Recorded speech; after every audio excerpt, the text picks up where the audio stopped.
What's happening, financial coaches? It's Pete here. Long time no see. Hope you're doing well. Hope you're out there coaching, helping people, going into some interesting times. And I think people like you doing what you do are helping people. And I have been actually very busy with this in the last few months here, working with some coaches and doing some training materials and things like this. But I'm very excited to bring something to you that I want each of you to have. If you want it, you don't have to take it. It's a gift and something that I've been working on, and it has just come out. And one of the things, let me tell you here, one of the things that is the most common topic for me, and they have been. So I've been doing financial coaching officially since 2011, and one of the things that always comes up, especially coming out of the recession in 2008, 2009, was debt. At that time, a lot of it was mortgage debt, right? Inflated real estate prices, getting out of homes that are underwater, short sales, foreclosures, those types of things. But one of the things that's been consistent, regardless of how good or bad the economy is doing, is debt, consumer debt, credit card debt, and all these things. So debt has always been my number one topic. It's always kind of been the thing that's acute enough, painful enough that people get on the phone and seek out the help of a professional. And so just when I jump on a phone call, 80% of the time, I'm probably just expecting that to be a part of the conversation, right? Maybe super painful, out of control debt, but maybe not. Maybe just, how do I help my kids with student loans? So over the years, I've taken lots of notes, put together lots of materials to help people with debt.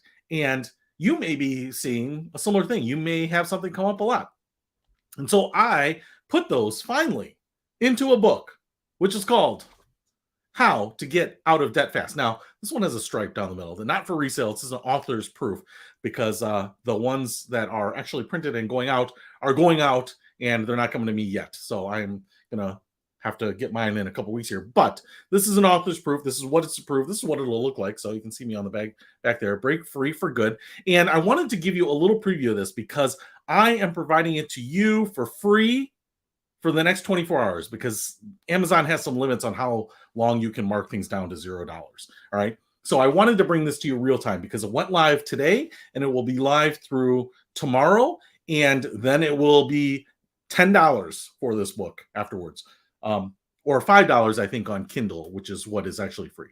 So if you follow the link in the description below, you can download this book in the Kindle ebook format, download it to your Kindle app, your phone, iPad, read it on the go, have it everywhere, have it on all your devices, and it is totally free. $0. Put it in your shopping cart, check out with it, and feel free to read it. Now, I understand as a financial coach, there might not be anything that is particularly unique or new to you in here, although I'm going to tell you what is a little bit different about my book than some of the other get out of debt books. But I was thinking about this, and it may be a situation where you have a client, someone who's working on debt, someone who's been working on debt for a long time, years, maybe at least months, right? Trying to get out of debt. And something like this might be helpful to them. Something like this might give them a little motivation, give them some new ideas, and offload that time and effort from you, to be really honest, right? Because there's just no way you can go through everything with your clients all the time, right? So something like this, I think, can be a really good resource guide. And I want to explain why. So it's not just for you, although I would love to have a copy in your hands. And if you wish to leave a review on it, I would appreciate that. Thank you so much. No obligation to do so, only if you want to, but you certainly can. But if you know people or you've been working with someone or you haven't heard from them in a while, this could be a great way to just touch base, right? Someone that you wanted to have a follow-up call with, you wanted to have a subsequent coaching conversation. This is a great way to reach out and be like, hey, just want to let you know, I know you had talked about having some student loans. I know you talked about having some credit card debt, or you were looking to pay off the mortgage a little quicker, whatever it might be. A friend of mine, because we're friends. Don't you tell me any different. You and me, we are friends. If we're in the same financial coaching industry, we're kindred spirits. And you can send them a link to this and just be like, listen, till tomorrow, this is free. Go ahead and download it. You might find some good resources out of it, some good suggestions, some tips. So it's all it's called How to Get Out of Debt Fast. And I picked that title specifically because I wanted to show you how to scratch, claw, strategize, and shortcut. Because I think in a lot of cases, what I have seen, and I'm not saying these are mistakes, but sometimes I've been challenged with even coaches that have worked with for me, like literally gotten paychecks by me. I listen to the call recordings or whatever, I coach through them, and it's like there are these debt strategies that they like the debt snowball. They like that, but they don't like certain other things like debt counseling or debt management or bankruptcy, right? And so sometimes we kind of go to some of the easier things, some of the sexier things, some of the things we know better, and that's absolutely fine. But what I struggle with sometimes is that I have seen some people that desperately need a faster way or a more effective way or a more holistic or sweeping comprehensive way to get out of debt. Some people, and here's the example I used, is actually one person I've been working on getting out of debt forever, and the coach was working with them and they were going to pay this off in like 12 or 15 years. And the problem with this is it was going to coincide with their retirement, so they were going to be at net worth zero at age 65. So why work from age 50 to 65 just to get back to zero when you might have an option like debt management, which could get it potentially taken care of in 5 years, or bankruptcy even. These people were talking, I mean, huge amounts of debt, huge amounts of debt. I actually just saw, did you see, if you followed Dave Ramsey, he had a call where a caller had a couple in their 20s, late 20s, between student loans and consumer loans and all this stuff. And they had $1 million in debt, and the mortgage wasn't even a major piece of that. Mortgage was like $200,000. So they basically had $800,000 in unsecured debts. So this is kind of the situation that I remember. And it's just one of those things where you could work your tail off for a really long time and end up in a place where now you don't even have any income, and now you don't have any assets either. So I'm not saying like that's the solution, but I see in a lot of debt books, it's always like prioritizing certain things and saying, hey, that's off limits for you because it's so much more onerous to your credit board, or it's whatever it might be, and you should do this instead. But what we don't do sometimes is we don't take into account sometimes the time value that people have, especially if you're a different age or maybe don't relate or whatever it might be. So what I wanted to do here is write a book that provided more ideas, just objectively, right? Not necessarily saying you should do this, you shouldn't do this. And I kind of just bust some myths sometimes, just saying like, hey, a lot of experts say you should not do this. And I'm saying if this is your situation, you should at least consider it. And someone else in your situation may not. But the other thing I wanted to do here is, if you might be able to see, this is not that big of a book. It's 108 pages, I think, and it is not small print, but it's like 1.5 spacing. There's some graphs and charts and illustrations in here, some real stories, including my own story when I started off deep in debt, coming out of college, deep in debt. I mean, $58,000 of student loans, which now probably doesn't sound like a lot, but throw this to a kid 22 years ago coming out of college. And all of a sudden I realized I had $58,000 in student loans, not to mention my credit card, not to mention the BMW that I just bought, which I talk about in here. And I was overwhelmed. And this is a book I wish I had had. This is like, of all the gifts I got at graduation, if I could have gotten this book, that would have been the only thing that I would have liked. Give this to me, because this would have helped me out and shortcutted in so many ways stuff I was doing, which I thought was good, but wasn't making me any progress. So if you look at the table of contents here, the other thing I want to throw out is that I have broken it down here by like the smallest slivers. So if you have credit card debt, personal loans, medical debts, I mean, I put all the tips in here by all those types of debts.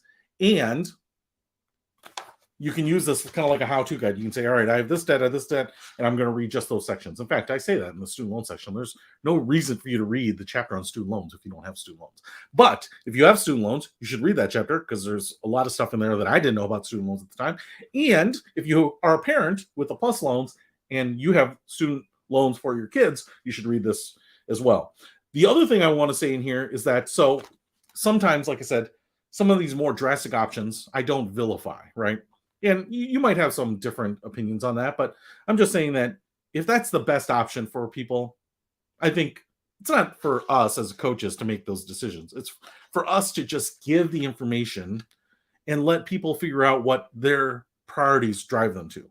The other thing that I want to say here, and I will show you that, when we talk about increasing income, this is the other thing that I think is a little bit different about my book here.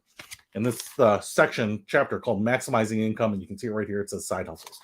And the reason I put not only just a section on side hustles, but I really expanded that out because I've been a side hustler forever, done side hustles even when I was a kid, before I even had my first job. Technically, I mean, I guess they were primary hustles, not side hustles. But I remember selling lemonade at the end of my parents' driveway, and I guess it was my driveway too, in some little, but just whatever. I was just interested in making money. I was looking for freedom. I didn't have a lot of money growing up, so if you wanted $5 to go out, if you wanted $10 to go to the coffee shop with your friends, most of the time I had to come up with that, right? I remember, I did get an allowance for a while, but I remember the allowance stopped. So, a lot of kids would get $50 a week, $100 a week, whatever it was. And, I didn't have that. So, I worked. I learned side hustles. I still do side hustles now. And so one of the things that I wanted to put in here too, which is a little bit different, is when we talk about debt. I think we talk about debt in terms of your expenses are out of whack. We always kind of make that assumption. In most cases, and I spend a lot of time on this and how to get your expenses down. But in most cases, there might be some spending problems that have gotten spending above income. But there are many cases where, one, people aren't making as much income as they should. They are just woefully underpaid. So I talk about that. And even if you are making as much income as you can, a lot of times it can be easier to make $100 versus cutting $100.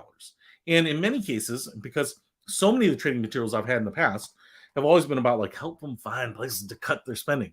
But by the time someone calls me, by the time someone is willing to shell out cash or have saved up cash to pay for my time to help them, they are desperate and they have cut virtually everything they can. And so there isn't a lot of meat on the bone in many of my cases to say, like, you should get rid of that. I'll say, get rid of cable. Get rid of cable. We're living in the basement of my parents' house right now just to make ends meet, right? All right. So, it's the easy things aren't there. And so they've cut to the bone. They are trying to make things work. And sometimes the easier lever is the income side. And so that's why not only do I kind of talk about some solutions objectively, but I actually put several pages of thoughts in here about side hustles, several pages of ideas of my friends doing side hustles, stuff I haven't done. Like a friend of mine who assembles IKEA furniture. He does 3 or 4 of those a day. He charges like $150 an hour to assemble IKEA furniture. So it's actually his full-time job now. I have a friend of mine who makes $10,000 in 3 weeks boarding dogs. I think like $9,500 in 3 weeks boarding dogs at her house. Some of the stuff is absolutely incredible. And she has a full-time job. She does it over spring break week. So in her town, the school district stagger spring break. So it's like over 3 weeks so that parents aren't overwhelmed and the airports aren't overwhelmed or whatever. But over those 3 weeks, she basically charges $800 a week to board your dog, board and feed your dog, which I thought was expensive. But apparently people pay like $1,000 a week to have like your dog kenneled, so to have your dog living with a few other dogs for the week with a person there full time, taking care of them, playing with them, kind of in a more spa-like environment for the dogs, I guess is something people do. So I don't have a dog anymore. And when I did, I didn't kennel her. She came with me on trips, FYI. So I think a lot of stuff in here. I don't want to belabor this, but what I want to say is if you have any interest in checking this out, maybe you want to screen it yourself before you recommend it, feel free. Please follow the link in the description below. Download your free Kindle version of this book. I would be happy if you found a tip out of it. If I just wanted to kind of give this out to the world, you can order it in paperback, although I can't discount that. You can certainly do that. But if you want to recommend it to anyone, you have someone that you're thinking about that you want to give this to, a client, a friend, a child, what have you, feel free to forward them the link. I would love as many people to get this as possible. Like I said, this was not a revenue play. This was to use myself to get people help, to maximize the time, to minimize the amount of cost that people have to pay. Financial coaching is not cheap, to minimize the out-of-pocket that they have to pay. So for $10, I think it's actually a good investment for people. But at free, I am sure that they will get more out of it than they paid for it. So anyway, I just wanted to throw that out to you. Hopefully it can be helpful to you. If you have any questions, feel free to reach out to me. But otherwise, happy coaching and keep doing the good work. More people than ever right now need it. Thanks so much. See you later.